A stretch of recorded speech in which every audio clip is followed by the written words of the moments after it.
الذين يؤمنون بالغيب ويقيمون الصلاة ومما رزقناهم ينفقون۔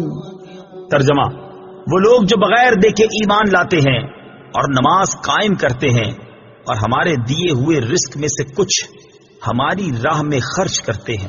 الذین یؤمنون بالغیب، وہ لوگ جو بغیر دیکھے ایمان لاتے ہیں۔ تفسیر صراط الجنان میں ہے۔ یہاں سے لے کر المفلحون تک کی 3 آیات مخلص مومنین کے بارے میں ہیں جو ظاہری اور باطنی دونوں طرح سے ایمان والے ہیں۔ اس کے بعد 2 آیتیں ان لوگوں کے بارے میں ہیں جو ظاہری اور باطنی دونوں طرح سے کافر ہیں، اور اس کے بعد کی 13 آیتیں منافقین کے بارے میں ہیں جو کہ باطن میں کافر ہیں اور اپنے آپ کو مسلمان ظاہر کرتے ہیں۔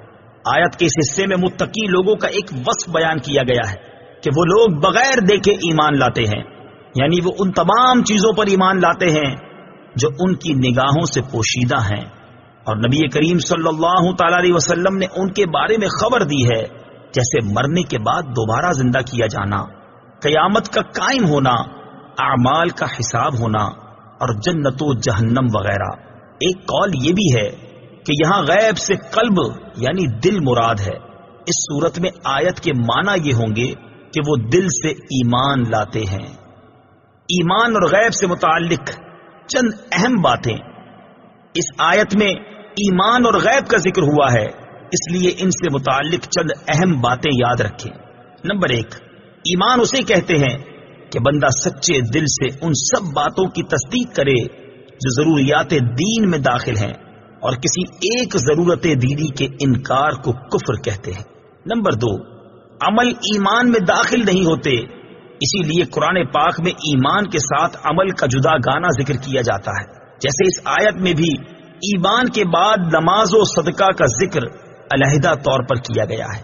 نمبر 3، غیب وہ ہے جو ہم سے پوشیدہ ہو اور ہم اپنے حواس جیسے دیکھنے، چھونے وغیرہ سے اور بدیہی طور پر عقل سے اسے معلوم نہ کر سکیں۔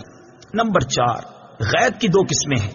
نمبر 1، جس کے حاصل ہونے پر کوئی دلیل نہ ہو، یہ علم غیب ذاتی ہے اور اللہ تعالی کے ساتھ خاص ہے، اور جن آیات میں غیر اللہ سے علم غیب کی نفی کی گئی ہے وہاں یہی علم غیب مراد ہوتا ہے۔ نمبر 2، جس کے حاصل ہونے پر دلیل موجود ہو، جیسے اللہ تعالیٰ کی ذات و صفات، گزشتہ انبیاء کرام علیہ الصلوۃ والسلام اور قوموں کے احوال، نیز قیامت میں ہونے والے واقعات وغیرہ کا علم، یہ سب اللہ تعالیٰ کے بتانے سے معلوم ہیں، اور جہاں بھی غیر اللہ کے لیے غیب کی معلومات کا ثبوت ہے وہاں اللہ تعالیٰ کے بتانے ہی سے ہوتا ہے۔ نمبر 5، اللہ تعالیٰ کے بتائے بغیر کسی کے لیے ایک ذرے کا علم غیب ماننا قطعی کفر ہے۔ نمبر 6، اللہ تعالیٰ اپنے مقرب بندوں جیسے انبیاء کرام علیہ الصلوۃ والسلام اور اولیاء اعظام رحمت اللہ تعالی علیہم پر غیب کے دروازے کھولتا ہے، جیسا کہ خود قرآن و حدیث میں ہے۔ اس موضوع پر مزید کلام سورہ آل عمران کی آیت نمبر 179 کی تفسیر میں مذکور ہے۔ وَيُقِيمُونَ الصَّلَاةَ، اور نماز قائم کرتے ہیں، تفسیر صراط الجنان میں ہے۔ آیت کے اس حصے میں متقی لوگوں کا دوسرا وصف بیان کیا گیا کہ وہ نماز قائم کرتے ہیں۔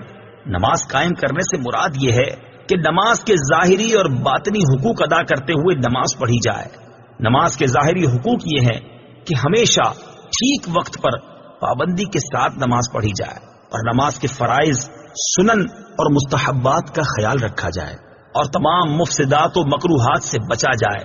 جبکہ باطنی حقوق یہ ہیں کہ آدمی دل کو غیر اللہ کے خیال سے فارغ کر کے ظاہر و باطن کے ساتھ بارگاہ حق میں متوجہ ہو، اور بارگاہ الہی میں عرض و نیاز اور مناجات میں محو ہو جائے۔ نماز قائم کرنے کے فضائل اور نہ کرنے کی وعیدیں، قرآن مجید اور احادیث میں نماز کے حقوق کی ادائیگی کے ساتھ نماز پڑھنے والوں کے فضائل بیان کیے گئے اور نہ پڑھنے والوں کی مذمت بیان کی گئی ہے۔ چنانچہ سورہ مؤمنون میں اللہ تعالیٰ ارشاد فرماتا ہے، قد افلح المؤمنون الذين هم في صلاتهم خاشعون۔ ترجمہ، بے شک وہ ایمان والے کامیاب ہو گئے جو اپنی نماز میں خشوع و خضوع کرنے والے ہیں۔ اسی صورت میں ایمان والوں کے مزید اوصاف بیان کرنے کے بعد ان کا ایک وصف یہ بیان فرمایا، والذین هم علی صلواتهم یحافظون۔ ترجمہ، اور وہ جو اپنی نمازوں کی حفاظت کرتے ہیں۔ اور ان اوصاف کے حامل ایمان والوں کے بارے میں ارشاد فرمایا، اولئک هم الوارثون الذین یرثون الفردوس هم فیہا خالدون۔ ترجمہ، یہی لوگ وارث ہیں، یہ فردوس کی میراث پائیں گے، وہ اس میں ہمیشہ رہیں گے۔ نماز میں سستی کرنے والوں اور نمازیں ضائع کرنے والوں کے بارے میں اللہ تعالیٰ ارشاد فرماتا ہے، ان المنافقین یخادعون اللہ وهو خادعهم وَإِذَا قَامُوا إِلَى الصَّلَاةِ قَامُوا كُسَالَى يُرَاءُونَ النَّاسَ وَلَا يَذْكُرُونَ اللَّهَ إِلَّا قَلِيلًا۔ ترجمہ، بے شک منافق لوگ اپنے گمان میں اللہ کو فریب دینا چاہتے ہیں اور وہی انہیں غافل کر کے مارے گا، اور جب نماز کے لیے کھڑے ہوتے ہیں تو بڑے سست ہو کر لوگوں کے سامنے ریاکاری کرتے ہوئے کھڑے ہوتے ہیں اور اللہ کو بہت تھوڑا یاد کرتے ہیں۔ اور ارشاد فرمایا، فَخَلَفَ مِن بَعْدِهِمْ خَلْفٌ أَضَاعُوا الصَّلَاةَ وَاتَّبَعُوا الشَّهَوَاتِ فَسَوْفَ يَلْقَوْنَ غَيًّا إِلَّا مَن تَابَ وَآمَنَ وَعَمِلَ صَالِحًا فَأُولَئِكَ يَدْخُلُونَ الْجَنَّةَ وَلَا يُظْلَمُونَ شَيْئًا۔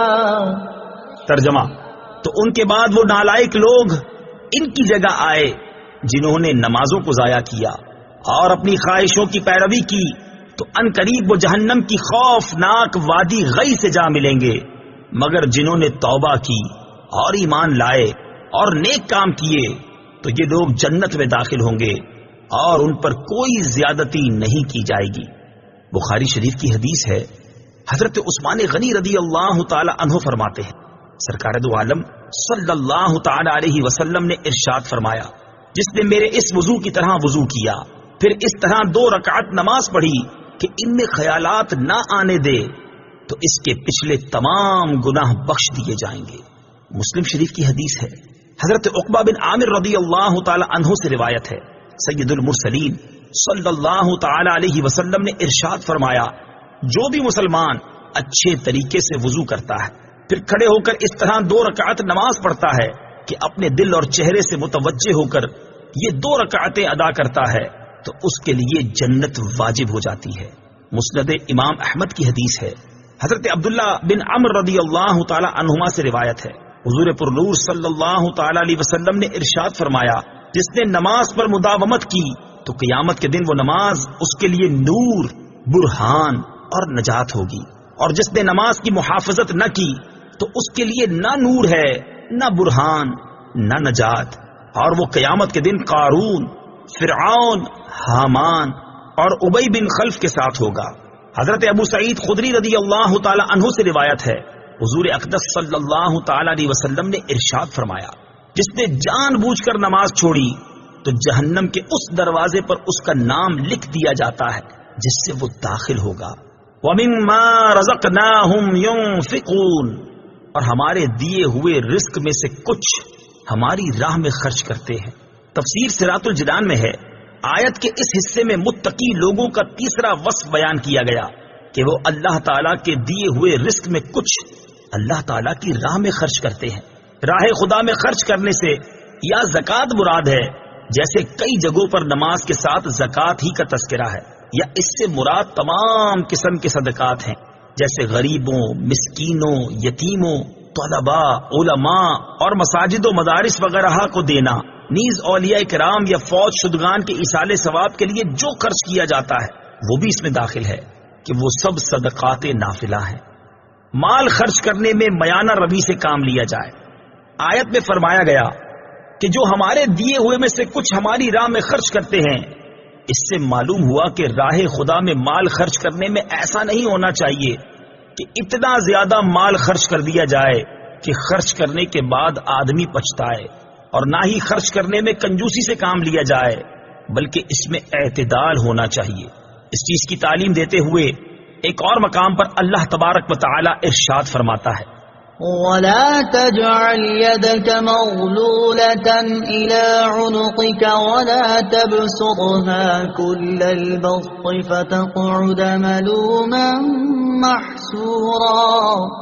ترجمہ، اور اپنا ہاتھ اپنی گردن سے بندھا ہوا نہ رکھو اور نہ پورا کھول دو کہ پھر ملامت میں حسرت میں بیٹھے رہ جاؤ۔ اور کامل ایمان والوں کا وصف بیان کرتے ہوئے ارشاد فرمایا، وَالَّذِينَ إِذَا أَنفَقُوا لَمْ يُسْرِفُوا وَلَمْ يَقْتُرُوا وَكَانَ بَيْنَ ذَلِكَ قَوَامًا۔ ترجمہ، اور وہ لوگ کہ جب خرچ کرتے ہیں تو نہ حد سے بڑھتے ہیں اور نہ تنگی کرتے ہیں، اور ان دونوں کے درمیان اعتدال سے رہتے ہیں۔